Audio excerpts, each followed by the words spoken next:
Hey loves, it's Britt, and in this video I wanted to talk about the Synastry aspect Saturn conjunct to Juno, which I feel like is essentially a compatible conjunction because Saturn is all about, structure, and Juno is all about commitment and relationship contracts and how we function in these more serious relationships, and Saturn being essentially such a serious planet to do with our karma and our life lessons.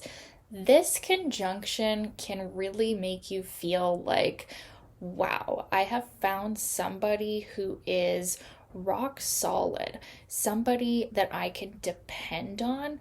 And I've actually had this like in relationships that aren't romantic either, like just like working partnerships. And I feel like you just work together really well in this conjunction. But it is very serious, and there is this feeling of like this eerie, fated, soul contracted thing going on. And it's definitely not lighthearted. Now, I mean, if you have other lighthearted aspects in this industry, then, then it's the best of both worlds. We have this real serious, committed energy towards each other with then some more fun things.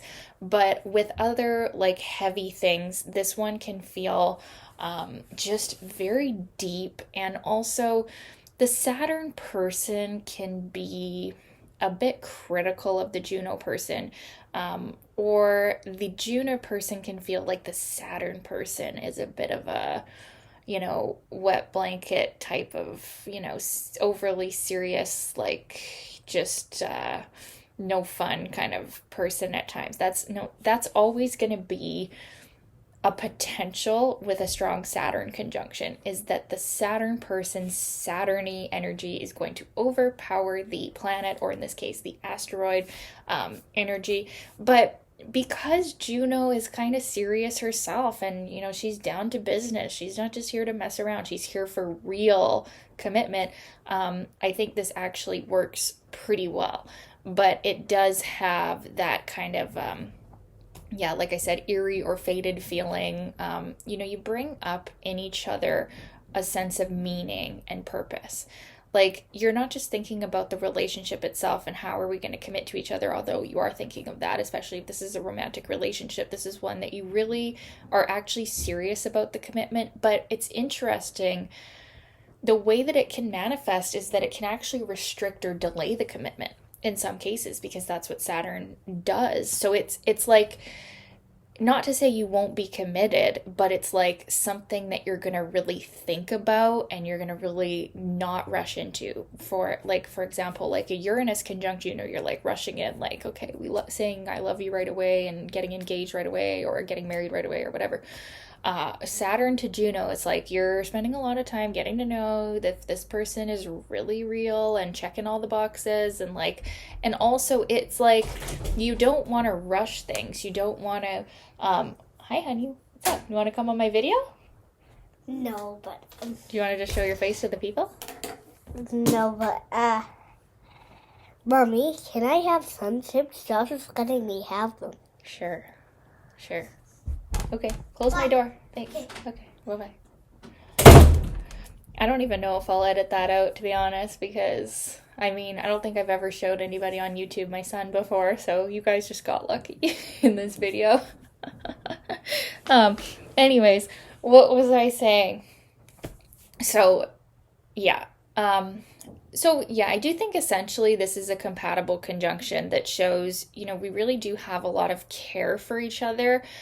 We really do feel like the relationship is serious, it's purposeful, it's something that is helping both of our lives grow in some way. And it does really well, like I said, in working partnerships. So like, whenever there's a common goal, and you want to look at the sign that this conjunction is taking place in, and that's going to show kind of the energy that we're working on together, that we're committing to together, right? So for example, like my Saturn and Pisces, when I've had this conjunction, when it's my Saturn, I felt a very deep like spiritual bond, and like emotionally it's causing me to like grow in my emotional intelligence and my emotional like stability. And so I felt it like that. And then in the other side, like when I've had it with my Juno and Capricorn to someone's Saturn and Capricorn, and my Juno's in my 10th house, it's really activated like more career focused energies for me. Like, as far as like thinking about how we're going to be seen in public, like 10th house, Juno vibes. And so it manifests differently depending on where this is happening in your chart and the sign that it is happening in. But it can definitely show longevity, although, like I said, the commitment might not happen very quickly. It might not be something you rush into, but if it does become committed, it's like one that you'll never let go of because of how you both feel this like duty, even it could border on like even obligation, responsibility to this person.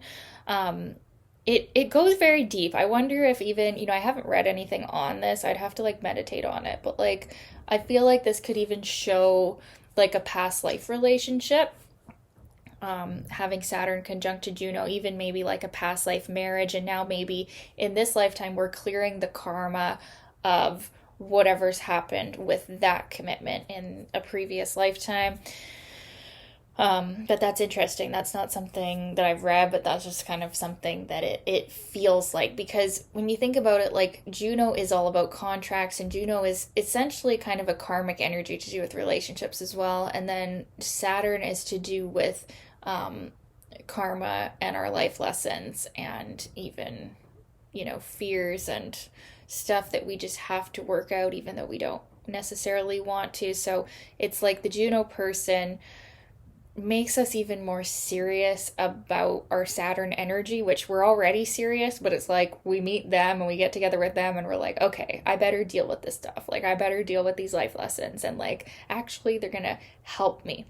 I find that Juno synastry, it's like the Juno person can really help the planet person like focus even more and like become more committed in that area. So even if it's not a romantic relationship, it's like the Juno's energy can kind of like, make us more committed to that planet energy. So for Saturn, we're already, ideally we're dealing with our Saturn, but let's say we're not, and then we meet the Juno person and then they lend a helping hand and they help us even really focus on those life lessons more and like get that done, which we're meant to be doing, even though it's not easy. Now, the Saturn person might not like the influence of the Juno person for that reason. If they're an escapist and they're trying to avoid that life lesson, they will be forced to deal with that life lesson.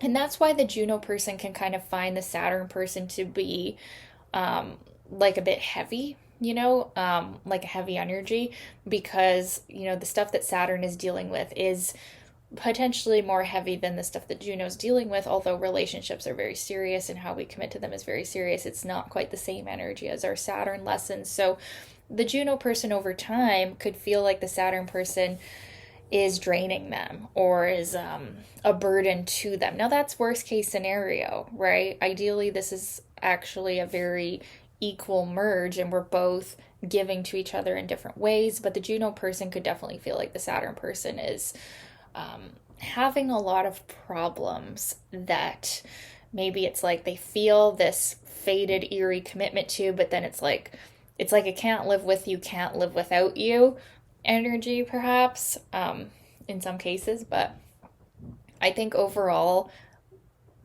these are pretty compatible energies to have conjunct, and you're going to learn a lot. You work together really well. Like even if you're a couple, like I feel like you could have a business and like work together really well because it activates that work ethic when you have this conjunction. So I'd love to know your experience of this one. If you've had it in Synastry, what has it been like for you? I've definitely had this one, and I've had the opposition as well. We had like a double whammy. It was my first true love, I think, back when I was a teenager, but like my first like big soulmate. We had like the double whammy of this, and like, that was the first relationship that I actually stayed in, like, somewhat long term. So I do feel like it was significant, but that'll be another video to come talking about the opposition. But yeah, thank you so much for the request, you guys. Sending you all the love. Love you guys, and we'll talk soon.